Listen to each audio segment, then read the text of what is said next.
안녕하십니까? 성경의 사건들을 이야기로 풀어가는 천수답의 새벽 묵상입니다. 320번째 이야기, 오늘의 제목은 요한의 흔들림입니다. 흔들리지 않고 피는 꽃이 어디 있으랴. 이 세상 그 어떤 아름다운 꽃들도 다 흔들리며 피었나니, 흔들리면서 줄기를 곧게 세웠나니 흔들리지 않고 가는 사랑 어디 있으랴. 젖지 않고 피는 꽃이 어디 있으랴. 이 세상 그 어떤 빛나는 꽃들도 다 젖으며 피었나니, 바람과 비에 젖으며 꽃잎 따뜻하게 피었나니 젖지 않고 가는 삶이 어디 있으랴. 우리 시대의 대표적인 서정시인 도종환 씨의 시입니다. 구절구절이 얼마나 공감이 되고 수긍이 되는지 모릅니다. 이 세상 모든 꽃이 바람에 흔들리고 비에 젖으면서 피는 것을 누가 모를까요?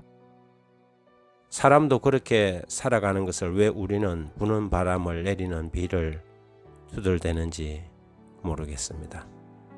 흔들림은 더 단단해지기 위한 시련의 바람인 것을, 비에 젖어 어깨가 무거워진 것은 더 고운 빛깔 속에서 우러나라고 주는 하나님의 손길인 것을 왜 모르고 아파만 했을까요? 왜 우린 바람을 탓하고 내리는 비를 원망할까요?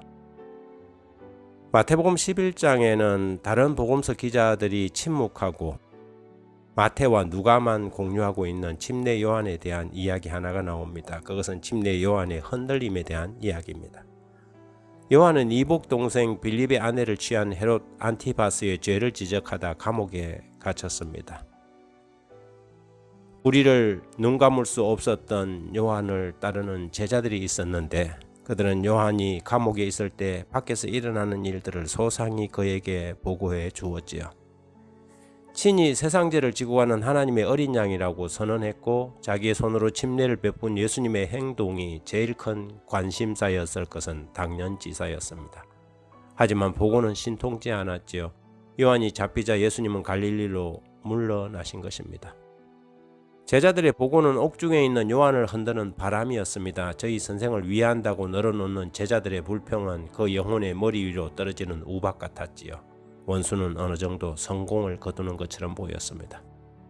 요한의 마음에 흔들림이 시작된 것입니다. 아니, 내게 이럴 수가 있단 말인가?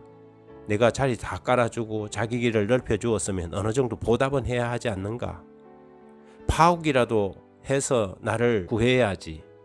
이런 생각까지는 너무 과격한 생각일 것입니다. 그러나 요한의 마음에 깊은 흔들림이 있었던 것은 사실이죠. 왜냐하면 그가 보낸 제자들의 질문 가운데서 그의 흔들림이 비치기 때문입니다.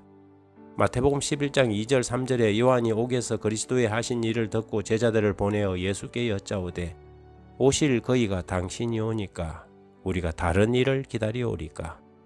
이 말을 바꾸어 말하면 우리가 사람을 잘못 본 것입니까? 라는 질문입니다. 그때 예수님께서는 자기 변명을 하지 않았습니다. 구절구절하게 변명하는 것은 무의미했죠. 오히려 그분은 아무 말 없이 그가 하시던 일을 하실 분이었습니다. 그리고 해가 뉘엿뉘엿 넘어갈 즈음에 그들을 불러서 가서 듣고 본 것을 요한에게 고하되, 나를 인하여 실족하지 아니하는 자는 복이 있느니라고 말씀해 주셨지요. 제자들의 보고를 받고 흔들림에서 요한을 세운 것은 기적이 아니라 약속된 메시아에 대한 이사야 선지자의 예언 때문이었지요. 그렇습니다. 바람과 우박 같은 흔들림에서 우리를 바르게 세워주는 것은 다름 아닌 말씀입니다. 요한은 말씀을 굳게 잡고 순교의 길을 마침내 걸어갔습니다. 바람이 불면 우리의 영혼은 흔들릴 수밖에 없지요. 눈에는 눈, 이에는 이로 하라는 율법적 정신으로 맞서고 싶어집니다. 그때 우리를 지지해 주는 것은 인간적인 방법이 아니라 그것은 하나님의 말씀입니다. 말씀, 결코 썩지 않은 말씀, 이 말씀으로 무장된 사람들만이 마지막 온 세상을 기만하는 사단의 미혹에서 이길 수 있는 그 유일한 방법이 될 것입니다. 위한다는 것이 해하는 일이 될 수 있습니다. 요한의 제자들은 스승을 위로한다는 것이 요한에게는 바람이 되었지요. 좋은 말, 속삭이는 이야기라고 다 위하는 것이 아닙니다. 십자가의 길을 막고 베드로가 예수님을 위한다고 한 말이 오히려 사탄아 뒤로 물러가라는 대답을 듣게 하였지요. 요한은 아직 예수님 갖지 못했던 것이 분명합니다. 그렇다면 우리는 친구를 위하는 자입니까? 아니면 해하는 자입니까? 하나님 아버지, 흔들리지 않는 꽃이 어디 있을까요? 주님도 겟세마네 동산에서 흔들림을 경험했다면 요한도 흔들리고 엘리야도 흔들리고 다윗도 흔들렸는데 우리라고 흔들지 않을까요? 더 자주 흔들리고 또 흔들리는 우리를 주의 말씀으로 붙잡아 주시고 더 단단해지고 더 고운 빛깔로 물들여 주셔서 주님의 거룩한 형상과 품성으로 꼭 비울 수 있도록 도와주십시오. 예수님 이름으로 기도드립니다. 아멘.